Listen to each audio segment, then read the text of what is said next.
नमस्कार, मैं योगेश राणा। आज बात करते हैं उमा भारती की, क्योंकि उमा भारती कह रही है कि भाजपा को वोट मत दो। उमा भारती हिंदुत्व की राजनीति का प्रतीक है और भाजपा हिंदुत्व की राजनीति करती है। आखिर ऐसी क्या बात हो गई कि उमा भारती कह रही है कि भाजपा को वोट मत दो, और उमा भारती यह भी कह रही है कि राम भक्ति पर भाजपा का कॉपीराइट नहीं है। भगवान राम और भगवान हनुमान सबके हैं, यह उमा भारती कह रही है और राहुल गांधी भी ऐसी ही भाषा बोलते हैं। आखिर उमा भारती ऐसा क्यों कह रही है? उमा भारती भाजपा को क्यों नुकसान पहुंचाने की लाइन पर आगे बढ़ती हुई दिख रही है, यह समझने वाली बात है। और वो भी उस समय जब उमा भारती का मतलब हिंदू राजनीति है और हिंदू राजनीति का मतलब भाजपा है। और जीवन भर हिंदू राजनीति करने वाली उमा भारती भाजपा के खिलाफ हो रही है।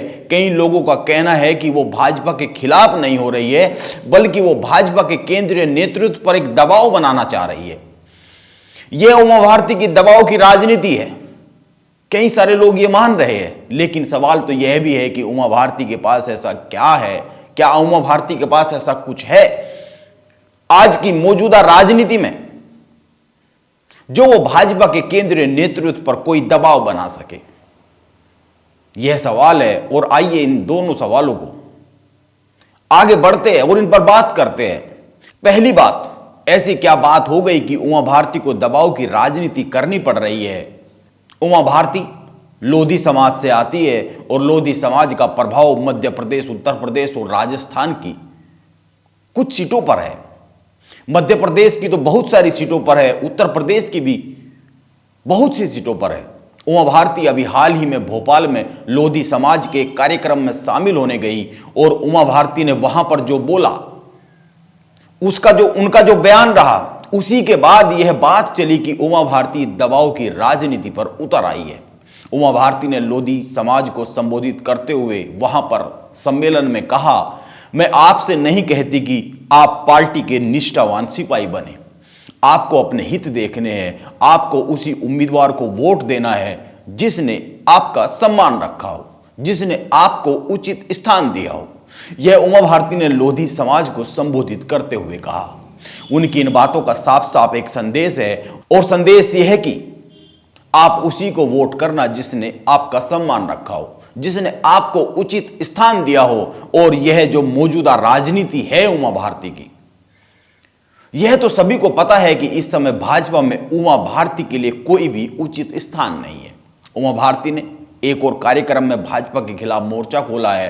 पूर्व मुख्यमंत्री कमलनाथ ने मध्य प्रदेश में कई सारे हनुमान मंदिर बनवाए हैं। उमा भारती हनुमान मंदिर पहुंची और जब उनसे इस बारे में सवाल किया गया कि आप कांग्रेस नेता के बनाए मंदिरों में आ रही है, तो उन्होंने कई सारी बातें कही। और उनमें जो सबसे महत्वपूर्ण बात है, उन्होंने कहा भगवान राम और भगवान हनुमान की भक्ति पर केवल भाजपा का ही कॉपीराइट नहीं है। जब मुगल शासन थे, जब मुगलों का शासन था, अंग्रेजों का शासन था, तब भी भगवान राम और हनुमान थे। अगर भाजपा वालों ने यह भ्रम पाल लिया है कि जब हमने आंखें खोली तब सूरज और चांद निकल आए, तो फिर वो हमारे लिए विनाशकारी होगा। उमा भारती की ये दोनों बयान बताते हैं कि वो भाजपा के खिलाफ एक लाइन पर आगे बढ़ रही है। नरेंद्र मोदी के पहले कार्यकाल में उमा भारती मंत्री बनी थी, लेकिन साल 2019 के चुनाव में उमा भारती को टिकट नहीं दिया गया। उमा भारती ने इस कार्यक्रम में,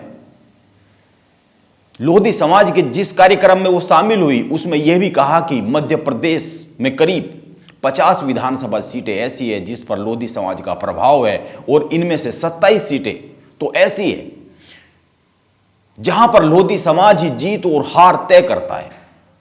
यूपी में ऐसी 70 सीटें हैं। राजस्थान, मध्य प्रदेश और उत्तर प्रदेश में लोकसभा की करीब 30 से 40 सीटें हैं जिन सीटों पर लोधी समाज का प्रभाव है। इन बातों को कहकर उमा भारती भाजपा के केंद्रीय नेतृत्व को यह बता रही है कि अगर मुझे 2024 के चुनाव में टिकट नहीं मिला तो इन सीटों पर मैं बड़ा खेल कर सकती हूं, भाजपा का खेल बिगाड़ सकती हूं। वैसे मध्य प्रदेश में 9% लोधी वोट है, यह ध्यान में रखने की बात है। और मध्य प्रदेश विधानसभा की 230 सीटों में से करीब 65 सीटें ऐसी है जिन पर लोधी समाज का जो वोट है वो बड़ा असरकारी है।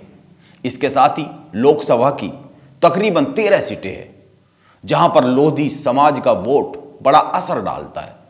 इसीलिए उमा भारती धमकी दे रही है कि अगर उनको राजनीति में, भाजपा की राजनीति में उचित स्थान नहीं दिया गया तो वह खेल बिगाड़ सकती है।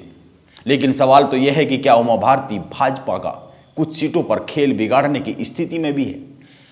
हालांकि पिछले चुनाव का ट्रेंड देखेंगे तो लोधी समाज भाजपा से कुछ दूर होता हुआ दिखता है।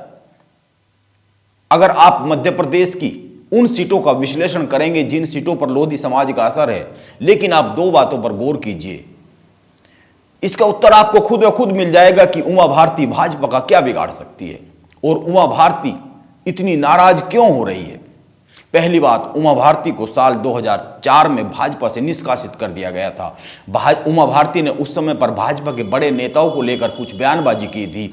तब उमा भारती ने जब ये बयान दिए तो भाजपा ने उमा भारती को निकाल दिया और उमा भारती ने भाजपा से निकाले जाने के बाद अपनी एक राजनीतिक पार्टी बनाई थी, भारतीय जनशक्ति दल।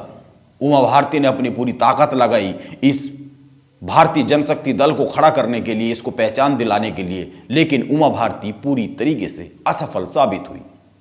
तो यह तो हुआ उमा भारती का राजनीतिक कद, उमा भारती की राजनीतिक हैसियत भाजपा से एक तरफ हटने के बाद।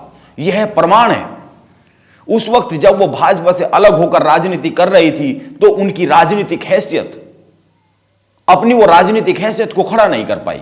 उमा भारती हिंदुत्व की राजनीति करती है और हिंदुत्व की राजनीति का मतलब ही आज के दौर में भाजपा है। इसीलिए उमा भारती का असर उसी वक्त तक है जब तक वो भाजपा में है।